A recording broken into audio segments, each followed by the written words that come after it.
नमस्कार। प्रभाव साक्षी news network और आप सभी का स्वागत है। पाकिस्तानी आतंकवाद के बारे में पूरी दुनिया को जागरूक करने के इरादे से विश्व भर की यात्रा कर रहे भारत के 7 प्रतिनिधिमंडलों का अभियान सफलतापूर्वक आगे बढ़ रहा है।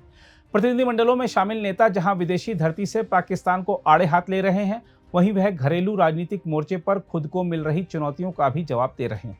खासकर कांग्रेस नेता शशि थरूर की बात करें तो आपको बता दें कि सर्जिकल स्ट्राइक संबंधी टिप्पणी को लेकर कांग्रेस नेताओं की आलोचना के शिकार पार्टी नेता ने कहा कि जो कट्टरपंथी नियंत्रण रेखा के पार भारतीय वीरता की उनकी समझ पर सवाल उठा रहे हैं, उन्हें यह समझना चाहिए कि वह स्पष्ट रूप से केवल आतंकी हमलों के जवाब में की गई कार्रवाइयों की बात कर रहे थे, न कि पहले हुए युद्धों की। हम आपको बता दें कि 5 देशों के सर्वदलीय प्रतिनिधिमंडल का नेतृत्व कर रहे कांग्रेस नेता ने पनामा में कहा था कि भारत ने पहली बार आतंकवादी ठिकानों पर सर्जिकल स्ट्राइक करने के लिए भारत और पाकिस्तान के बीच नियंत्रण रेखा का उल्लंघन किया था। ऐसा पहले कभी नहीं हुआ था।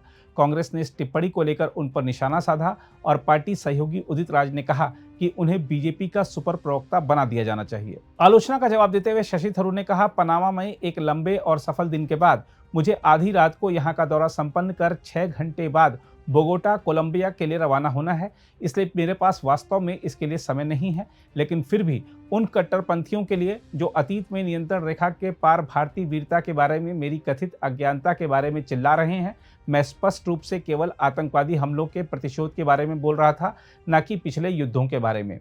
उन्होंने कहा, लेकिन हमेशा की तरह आलोचकों और ट्रोल का मेरे विचारों और शब्दों को तोड़ मरोड़ कर पेश करने का स्वागत है। मेरे पास करने के लिए वास्तव में बेहतर काम है। शुभ रात्रि। हम आपको बता दें कि कांग्रेस सांसद शशि थरूर के नेतृत्व में एक सर्वदलीय प्रतिनिधिमंडल ने पनामा में नेशनल असेंबली के अध्यक्ष दाना कास्टानेडा से मुलाकात की और आतंकवाद को कतई बर्दाश्त नहीं करने के नई दिल्ली के मजबूत संदेश से अवगत कराया।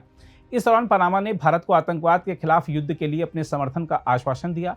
पनामा, निकारागुआ और कोस्टा रिका में भारतीय दूतावास ने एक्स पर एक पोस्ट में कहा, शशि थरूर के नेतृत्व में संसदीय प्रतिनिधिमंडल ने नेशनल असेंबली के अध्यक्ष दाना कास्टानेडा से मुलाकात की। कास्टानेडा ने आतंकवाद के खिलाफ लड़ाई में भारत को पूर्ण समर्थन देने की बात कही है। थरूर ने एक्स पर लिखे एक पोस्ट में कहा कि प्रतिनिधिमंडल ने कास्टानेडा से मुलाकात की, जिनके साथ संसद के वरिष्ठ सदस्य एडविन वर्गारा और जूलियो डे ला गार्डिया भी थे। थरूर ने लिखा, उन्हें हमारे मिशन के बारे में बताया तथा आतंकवाद के खिलाफ भारत के युद्ध को समझने और समर्थन देने का मजबूत आश्वासन प्राप्त किया। थरूर ने पनामा में भारतीय समुदाय के सदस्यों को भी संबोधित किया। उधर दक्षिण अफ्रीका की दूसरी सबसे बड़ी पार्टी डेमोक्रेटिक अलायंस ने पहलगाम में हुए आतंकवादी हमले के पीड़ितों के साथ एकजुटता व्यक्त की है तथा सीमा पार आतंकवाद से लड़ने के भारत के संकल्प का समर्थन किया है। सर्वदलीय भारतीय प्रतिनिधिमंडल ने आज केपटाउन में दक्षिण अफ्रीकी वार्ताकारों के साथ कई बैठकें की। राष्ट्रवादी कांग्रेस पार्टी शरद चंद्र पवार की सांसद सुप्रिया सुले के नेतृत्व में सर्वदलीय प्रतिनिधिमंडल ने इससे पहले दक्षिण अफ्रीकी सांसदों से मुलाकात की थी और आतंकवाद के प्रति भारत की शून्य सहनशीलता तथा वैश्विक खतरे के खिलाफ नए सामान्य दृष्टिकोण को रेखांकित किया था। बुधवार को प्रतिनिधिमंडल ने डेमोक्रेटिक अलायंस के नेता और दक्षिण अफ्रीका के कृषि मंत्री जॉन स्टीन हुइसन तथा डेमोक्रेटिक अलायंस के अन्य सदस्यों के साथ गहन चर्चा की थी। प्रिटोरिया स्थित भारतीय दूतावास की ओर से जारी एक बयान में कहा गया है कि डीए ने पहलगाम में आतंकवादी हमले के पीड़ितों के साथ एकजुटता व्यक्त की और सीमा पार आतंकवाद से लड़ने के भारत के संकल्प का समर्थन किया। इस प्रतिनिधिमंडल ने दक्षिण अफ्रीका गणराज्य की प्रेसिडेंसी के उपमंत्री केनेथ मोरलोंग के साथ भी बातचीत की तथा उन्हें भारत के आतंकवाद रोधी रुख से अवगत कराया, जो त्वरित और दृढ़ कार्रवाई पर आधारित है तथा जिसके तहत आतंकवादियों और उनके समर्थकों दोनों को समान रूप से जिम्मेदार ठहराया जाता है। बयान में कहा गया है कि उपमंत्री ने कहा कि उन्होंने इस मामले पर ध्यान दिया है तथा इसे दक्षिण अफ्रीकी प्रेसिडेंसी के ध्यान में लाया जाएगा। उधर द्रमुक सांसद करीमोई के नेतृत्व में एक सर्वदलीय प्रतिनिधिमंडल ने यूनान के उप विदेश मंत्री तासोस चच्ची वासिलियो से मुलाकात की और आतंकवाद के प्रति भारत की कतई बर्दाश्त नहीं करने की दृढ़ नीति पर जोर दिया। स्लोवेनिया से एथेंस पहुंचे प्रतिनिधिमंडल ने रक्षा और विदेश मामलों पर यूनान की संसदीय समिति के सदस्यों के साथ साथ यूनान भारत मैत्री समूह के सदस्यों के साथ एक सार्थक वार्ता के साथ अपनी आधिकारिक यात्रा शुरू की। यूनान में भारतीय दूतावास ने एक्स पर एक पोस्ट में कहा कि सर्वदलीय प्रतिनिधिमंडल ने चच्ची वासिलियो के साथ सार्थक और उपयोगी वार्ता की और आतंकवाद के प्रति कतई बर्दाश्त नहीं करने की भारत की दृढ़ नीति पर जोर दिया तथा अंतर्राष्ट्रीय शांति और सुरक्षा के लिए देश की मजबूत प्रतिबद्धता को रेखांकित किया।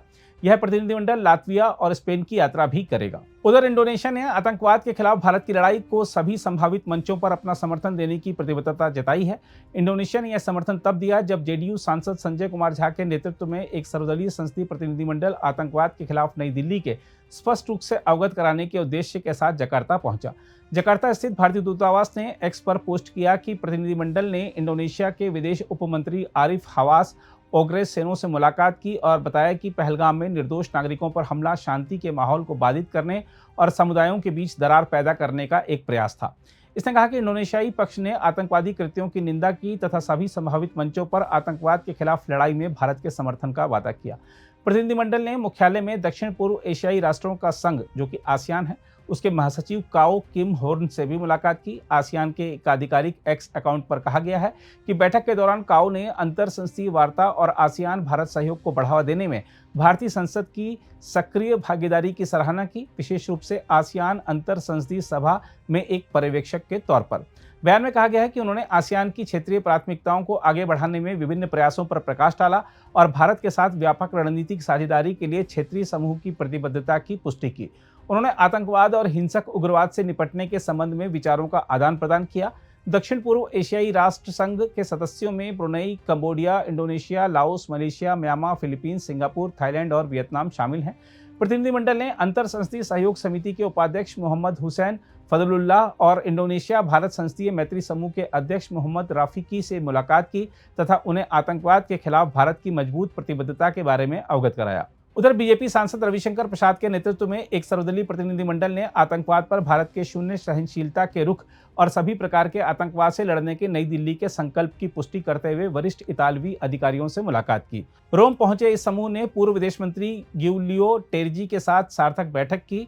रोम में भारतीय दूतावास ने एक्स पर एक पोस्ट में कहा, रविशंकर प्रसाद के नेतृत्व में सर्वदलीय भारतीय संसदीय प्रतिनिधिमंडल ने भारत इटली संसदीय मैत्री समूह के अध्यक्ष सीनेटर गिउलियो टेरजी और उसके सदस्यों के साथ एक उपयोगी बैठक की। बयान में कहा गया है कि भारतीय प्रतिनिधिमंडल ने आतंकवाद से लड़ने तथा सभी प्रकार के आतंकवाद के प्रति शून्य सहिष्णुता पर भारत के दृढ़ रुख को व्यक्त किया। दोनों पक्षों ने भारत इटली रणनीतिक साझेदारी के महत्व तथा द्विपक्षीय सहयोग बढ़ाने की संभावना की भी पुष्टि की।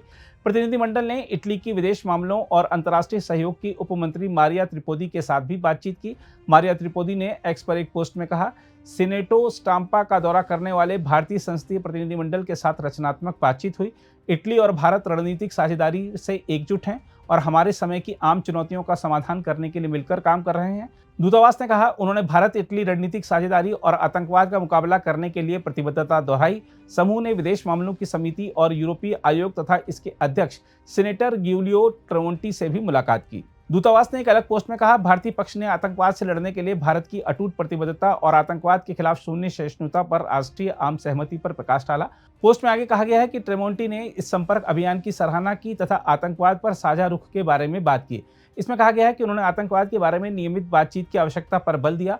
दूतावास ने कहा कि प्रतिनिधिमंडल ने भारतीय समुदाय के विभिन्न वर्गों के साथ बातचीत की और आतंकवाद का मुकाबला करने तथा सीमा पार आतंकवाद के खिलाफ कड़ी कार्रवाई करने के राष्ट्रीय संकल्प को साझा किया।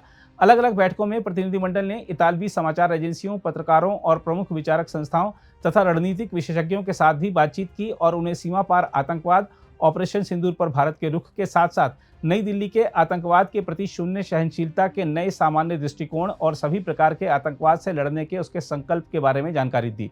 इटली पहुंचने से पहले इस प्रतिनिधिमंडल ने फ्रांस का दौरा किया था। यह डेनमार्क, जर्मनी, ब्रिटेन और ब्रुसेल्स में यूरोपीय संघ की यात्रा भी करेगा। वहीं सऊदी अरब के रियाद में बीजेपी सांसद बैजयंत पांडा के नेतृत्व में सर्वदलीय प्रतिनिधिमंडल ने खाड़ी अनुसंधान केंद्र के अध्यक्ष और संस्थापक डॉक्टर अब्दुल अजीज सेगर से मुलाकात की। बैजयंत जय पांडा ने कहा कि प्रतिनिधिमंडल यह संदेश लेकर आया है कि आतंकवाद पर भारत का रुख दृढ़ और अडिग है।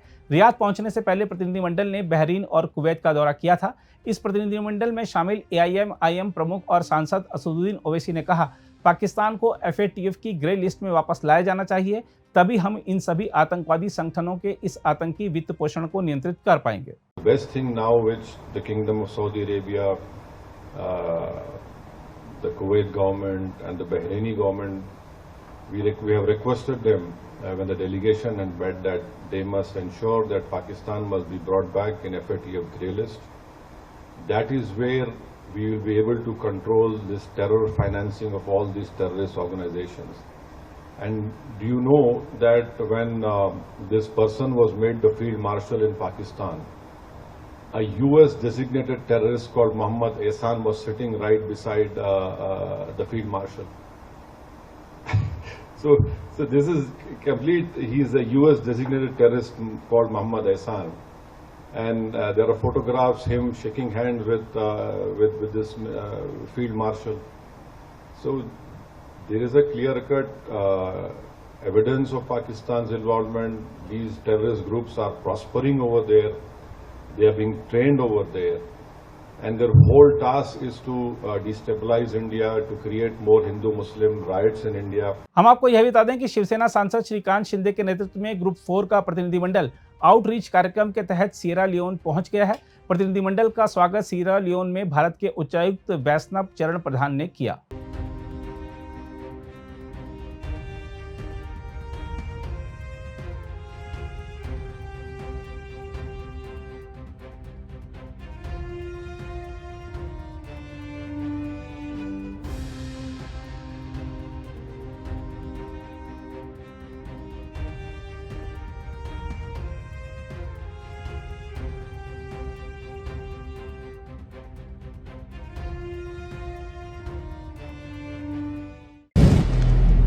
अगर आप भी लेना चाहते हैं देश दुनिया की तमाम जानकारी तो आज ही सब्सक्राइब करें हमारे चैनल को। साथ ही नीचे दिए बेल आइकन को जरूर दबाएं ताकि हर अपडेट आप तक पहुंच सके।